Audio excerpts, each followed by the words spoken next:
Hey, what's up everybody, and welcome back to News Dose. And we actually have some crazy Xbox rumors to go over today that seems to have caught fire online, creating just all kinds of hysteria. This is in regards to Fable and then also Starfield, which left their release dates in doubt, especially when it comes to Fable, as that rumor seems to have painted things in a more dire situation. But, and here's the thing, it's always important to ask, are these rumors even true in the first place? So we're going to go over that today, and then also we have some more news that points to an incoming next-generation Nintendo console. Now, I think we already kind of expect a Switch successor sometime soon, whether that's 2023 or 2024. We'll see, but this actually is very important for the current Switch and its relative future. Before we get into any of that, though, of course, we do have plenty of other things to go over today, so let's just go and jump right into things, starting off with Elden Ring. It's actually kind of almost hard to believe, but this game's now been out for almost an entire year. It really does not feel like that, but it did release last year in February, and really pretty much since then, it's taken the game industry by storm. I know for me personally, ever since I finished Elden Ring, there's not been a single game since then that I thought to myself, it's as good as Elden Ring. Now, to be fair, I've liked FromSoft games pretty much since Demon's Souls back on the PlayStation 3, but the cool thing about Elden Ring is that it's really broken into the mainstream market, selling more than 17 million copies so far, probably a lot more than that now. We do need an update after the holiday period. I suspect it did see a little bit of a resurgence there, but without a doubt, both fans and critics, they adore this game. They've been rewarded with high reviews, total units sold, and now, to solidify its successful year, Elden Ring just broke the all-time record of being the most awarded game ever made with 323 Game of the Year awards. Yeah, The Last of Us Part 2 previously held this record with 322 awards, but here's the thing. Elden Ring already surpassed The Last of Us Part 2 with less websites being tallied thus far. So if you think about it, Elden Ring can and still will get more awards as time goes on. And you know what? Truthfully, it deserves it. I've said it before, but I think that this is a generational type of game that will influence other games for years and years to come, because I do think it's that good. It was easily my game of the year.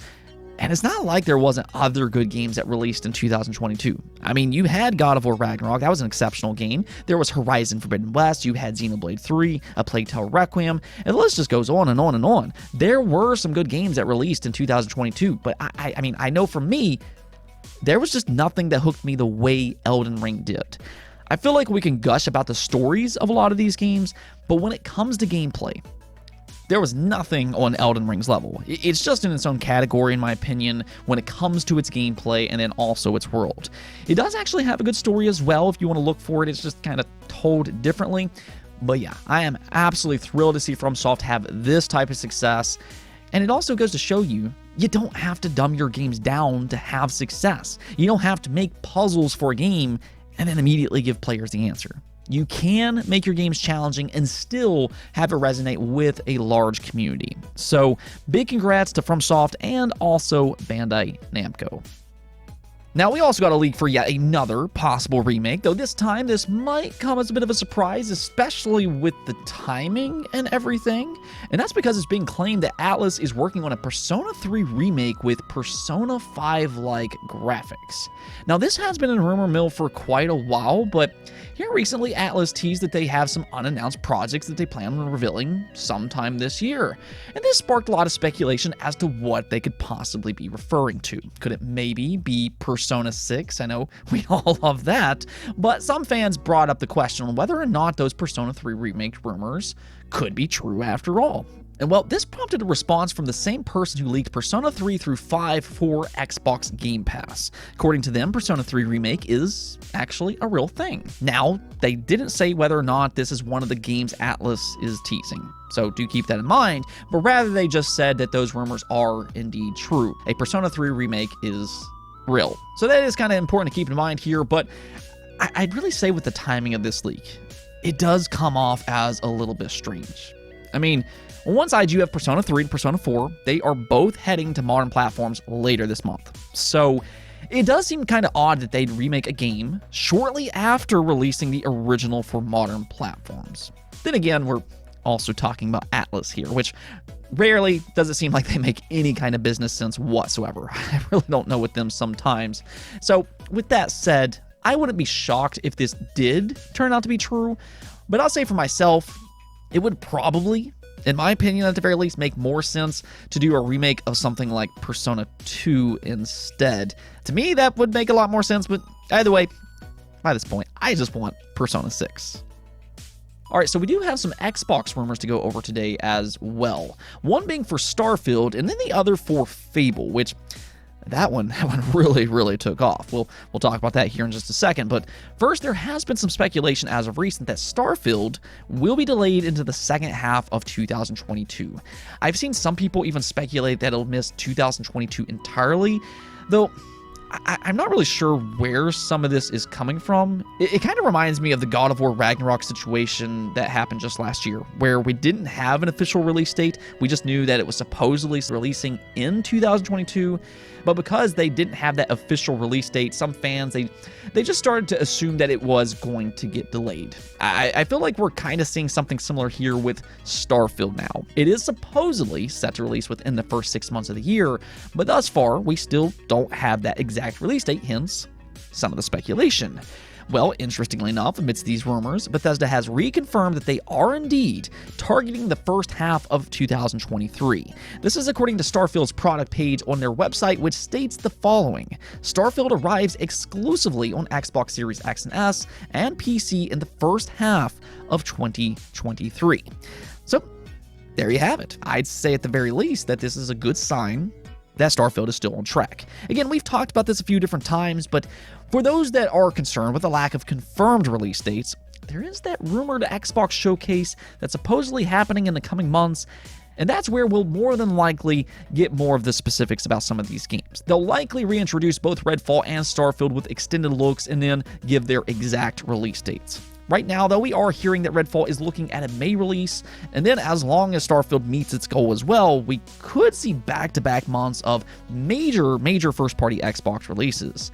I mean, really, if you think about it, they could have Ghostwire Tokyo in March, then Redfall in May, and then Starfield, that could be a big June release. There's also Forza Motorsports 8, and that could slot into April as well. So we could see 4 straight months of major Xbox first-party releases. I mean, you're talking about a massive start to 2023 if all of this does indeed stand firm. Of course, though, we do need to wait for those official confirmations, but again, I'd say at the very least, this is a good sign for Starfield. Now, as for Fable, it was hit by a pretty crazy rumor that created a lot of hysteria online initially.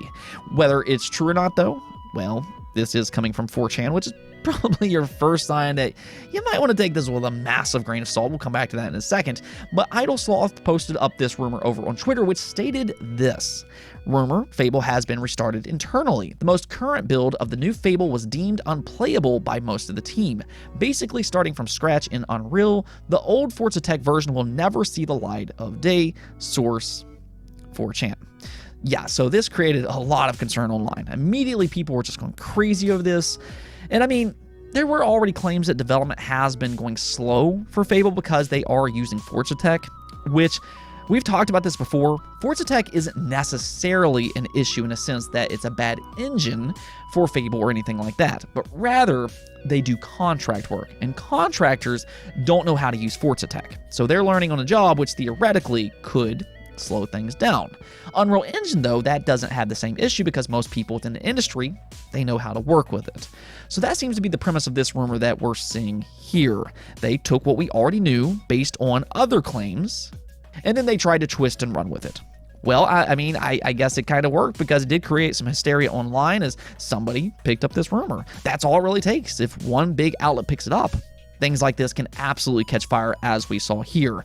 But, and here's the good news, it has actually already been debunked. Jess Corden from Windows Central has since responded to the now deleted tweet. It does look like Idle Sloth tried to stop this rumor from circulating even more, but Jess responded by saying, "Hard confirmed that this is total lies, by the way." And then also Christopher Dring from GameIndustry.biz, he responded as well by simply saying, "This is not true." So there you have it. No worries. Fable's development is going fine. And that's one reason that I kind of looked at this rumor a little side-eyed as pretty much as soon as I saw it, because both Phil Spencer and Matt Booty, continues to talk about how excited they are from what they've seen of Fable so far. So when I first read this rumor claiming that it was quote-unquote unplayable, it just didn't really add up based on what we already knew. If that were true, there would have been no reason for either Phil Spencer or Matt Booty to talk about how good it looks when unprompted to talk about it. They would have just typed up a different game instead. So yeah, if anything, we once again just kind of learned that 99% of 4chan rumors are fake. Now, we do also have some more news pointing towards a soonish Switch successor, though I don't really think that this is the most interesting part of the story. Again, I think most of us kind of expect a Switch successor relatively soon, whether that be in 2023 or the more common belief here being 2024. However, there has been this looming question: what does Nintendo have planned for the Switch going forward? We do know they have Fire Emblem Engage coming later this month, there's Bayonetta Origins coming soon, there's Pikmin 4, another Kirby release, and then the big one, you have Zelda Tears of the Kingdom. However, and here's the thing, we don't really know much beyond that. And there might actually be a good reason for that according to some things that we're currently hearing. This is coming from Christopher Dring from GameIndustry.biz and then also Andy Robinson from the Video Game Chronicle. According to what their sources are telling them, they've heard that Zelda Tears of the Kingdom will be the last major release for the Switch before we get that eventual Switch successor. Now, do kind of keep in mind here, that does not mean that Nintendo has nothing planned for the Switch beyond those games. We are hearing rumors that they might be making a big GameCube push, as an example. We talked about that just yesterday. Both a Metroid Prime remake and an F-Zero GX remaster are currently in the rumor mill, but that is something that I also mentioned. These type of games could fill out their lineup throughout 2023.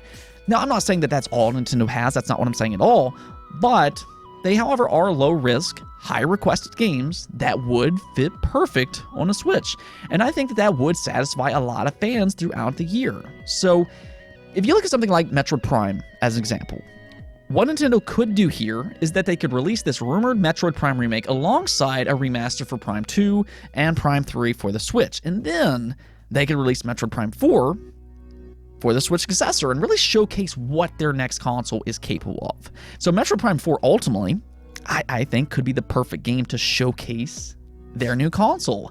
I mean, if you think about it, these games have always looked great graphically. And if their next console is a big jump in terms of power, as I think is kind of expected, then yeah, I think Metroid Prime 4 makes a lot of sense for their next console. Now, they could also theoretically make it a cross-generation title. We've seen them do that in the past with games like Zelda Breath of the Wild, Zelda Twilight Princess. So I don't think that we can necessarily rule that out. But based on what we're hearing here, that Switch successor definitely sounds inbound by this point. At the end of the day, though, I just hope that whatever Nintendo does here, I just hope that they don't go too crazy. Whatever this successor is, please, Nintendo, just make it a hybrid handheld console with backwards compatibility. It's okay to play around with some new ideas and everything, but those two things, backwards compatibility and it having some type of handheld capability, those two things are absolutely necessary, in my opinion. Let's go take a look at the poll of the day, though, and speaking of Metroid, I did ask you all, do you think Nintendo will release a Metroid Prime remaster/remake?